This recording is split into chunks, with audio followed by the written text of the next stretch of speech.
అల్లెం దిలీప్ అంటే తెలియని వాళ్ళు ఎవరు ఉండరు. ఎందుకంటే బడుగు బలైన వర్గాలకు, పేద మధ్య తరగతి వాళ్ళకి చెందిన ప్రజలకందరికీ ఎప్పటికప్పుడు అందుబాటులో ఉండి వాళ్ళ సమస్య కోసం పరిష్కారం చేసినటువంటి యువ నాయకుడు. హిందూ బంధువులు ఎక్కడున్నా కూడా అపరమైనటువంటి ప్రేమ, హిందువులపైన ఎక్కడైనా అన్యాయం జరిగితే ముందర ఉండి నిలబడి నిలదీసే వ్యక్తి.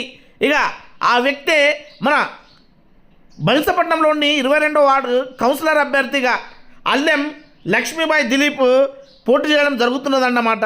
ఇక ఈ కార్యక్రమంలో భాగంగానే మన గౌరవ ఎమ్మెల్యే రామారావు పటేల్ గారు 22వ వార్డుకు వచ్చి అక్కడ ఇంటింట గడప గడపకు తిరిగి ఈ విధంగా ప్రచారాన్ని నిర్వహించడం జరిగింది. అల్లెం దిలీప్ గారిని గెలిపించండి, మీ వాడకు అభివృద్ధి చేస్తాము. ఇప్పుడు ఎమ్మెల్యేగా ఇక్కడ బీజేపీ పార్టీ ఉంది, ఎంపీ బీజేపీ ఉంది కాబట్టి ఇక్కడ చైర్మన్ కూడా బీజేపీ వ్యక్తి అయితే మన వాడలో అభివృద్ధి చెందుతాయి.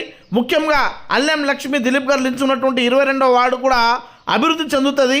కాబట్టి ఖచ్చితంగా ఇక్కడ ఉన్నటువంటి మన ఓటర్ మహాశయులు మన అల్లెం దిలీప్ గారి బీజేపీ పార్టీ కమలం పువ్వు గుర్తు మీద ఓటు వేయాలని తెలపడం జరిగింది.